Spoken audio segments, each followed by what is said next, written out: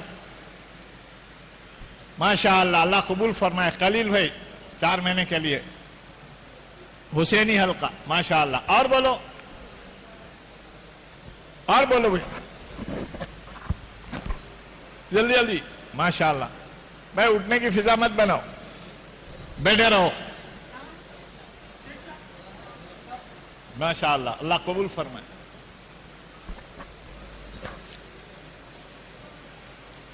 اور بولو, اور بتاؤ.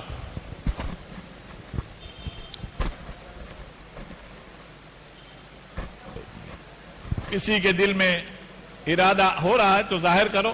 ماشاءاللہ. کیا نام؟ محبوب بادشاہ. ماشاءاللہ. اور بولو.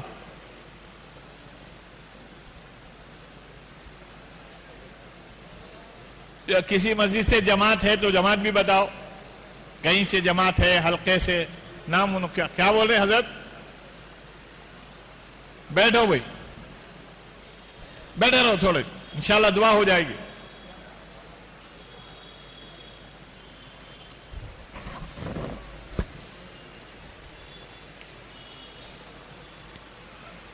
معلوم یہ ہوتا ہے کہ سب کا وقت لگ گیا. بتاؤ بھائی, ارادہ کرو. کیا نام تمہارا؟ ماشاءاللہ. ماشاءاللہ. اور بولو.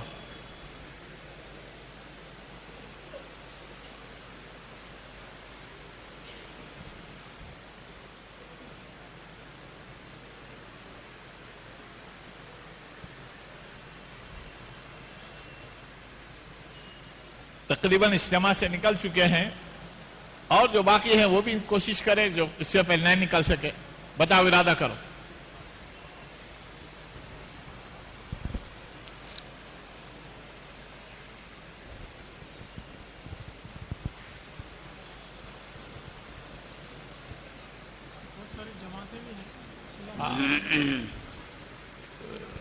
باہر سے آئی ہوئی جماعتیں بھی ہیں, چلے کے لیے آئے, 4 مہینے کا ارادہ ہو گیا تو ارادہ کرو. اجتماع سے عزائم کرے تھے, نکلنا تھا, نہیں نکل سکے, وہ بھی بتاؤ. بتاؤ بھی, ارادہ کرو. ماشاءاللہ.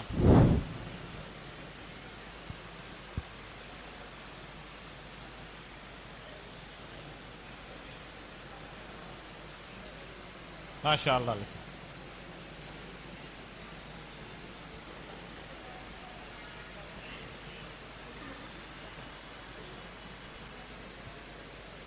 اور بولو. ماشاءاللہ. حضرت کا نام.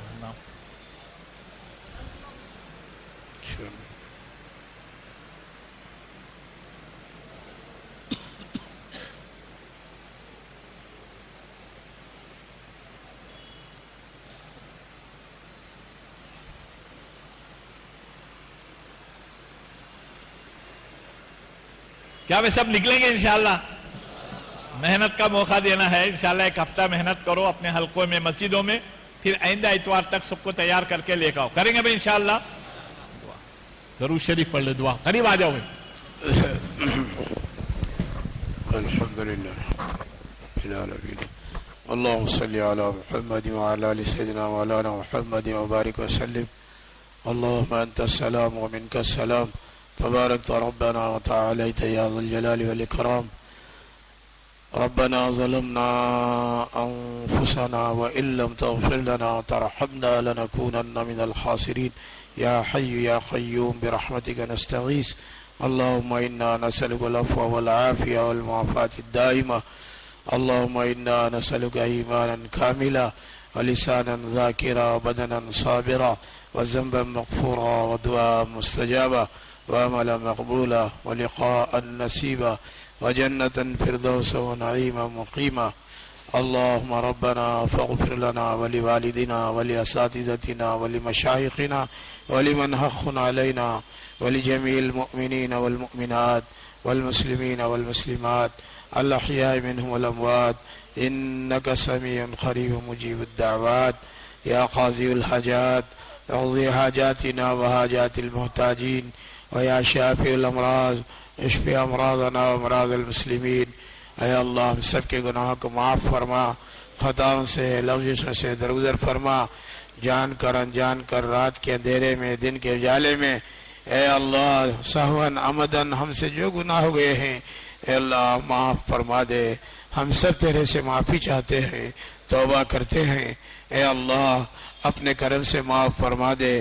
باقی زندگی تیرے احکامات پر اے اللہ چلنے کی ہدایت عطا فرما.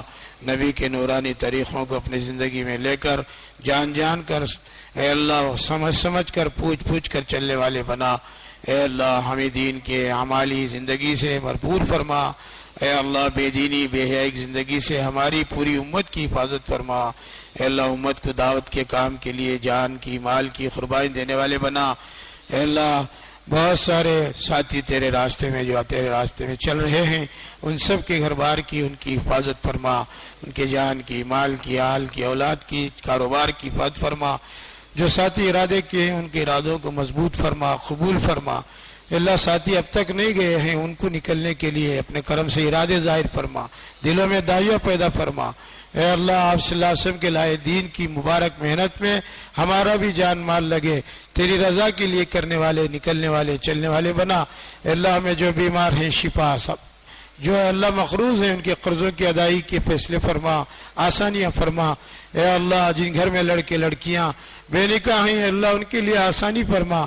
دونوں کے لیے نیک جوڑوں کا انتظام فرما. اے اللہ ایک نوجوان بہت سارے پڑھ کر بیٹھے ہیں، کمائیوں کا نوکریوں کا انتظام فرما. اے اللہ ان کے ماں باپ بوڑھے ماں باپ ان کی کمائی دیکھنا چاہتے ہیں. اے اللہ جلد سے جلد ان کی کمائی کے راستے کھول دے. اے اللہ ہمیں پاکیزہ زندگی پاکیزہ ماحول نصیب فرما. غلط زندگی سے غلط ماحول سے ہماری پوری امت کی خاص کر حفاظت فرما. اے اللہ ہمارے آقا صلی اللہ علیہ وسلم نے جن لین سے امت کے لیے قربانیاں دلوا کر صحابہ سے ایک نمونہ بنایا، اے اللہ ہم بھی اپنے پچھلے والوں کے لیے ایک نمونہ بننے کے لیے ہمارے جان کو مال کو قبول فرما. ہماری کمزوریوں کو ہماری کوتاہیوں کو ہماری غلطیوں کو معاف فرما. دعوت کے کام کے لیے اے اللہ جو اصول ہیں اے اللہ جو صفات ہونا ہے وہ صفات و اخلاق ہمیں نصیب فرما. اچھے اخلاق عطا فرما. اپنے بوڑھے والدین کی خدمت کرنے والے بنا. جن کے والدین نہیں ہیں ان کے حق میں دعائیں کرنے والے بنا. اللہ بھائیوں کے ساتھ بہنوں کے ساتھ اچھا سلوک کرنے کی ان سے ملتے جلتے رہنے کی توفیق عطا فرما. ہمارے اے اللہ ہر گناہ ہر خطا کو اپنے دریائے رحمت سے معاف فرما کر باقی زندگی اے اللہ ہم سب کو تیرے حکموں پر موت تک چلنے کے لیے قبول فرما. توفیق عطا فرما. ہدایت عطا فرما. اے اللہ جو کچھ مانگنے سے رہ گیا ہے وہ ہمیں عطا فرما. ہمارے آقا نے جن خیر کی لین کی دعائیں امت کے لیے مانگی دی ہیں مانگنے کا حکم دیا ہے وہ سب ہمیں عطا فرما. اور جن شرور سے فتنوں سے حسد اور کینے کپٹ سے تمام جڑ برائیوں سے ہم سب کی پوری امت کی اے اللہ پناہ نصیب فرما. ہم سب کی حفاظت فرما. ہماری دعاؤں کو اپنے کرم سے اپنے فضل سے اپنے آقا سے عاشق صدقے میں قبول فرما. وصلی اللہ تعالی علی خیر خلقہ محمد وآلہ واصحابہ اجمعین. سبحان ربک رب العزت عما یصفون وسلام علی المرسلین والحمد للہ رب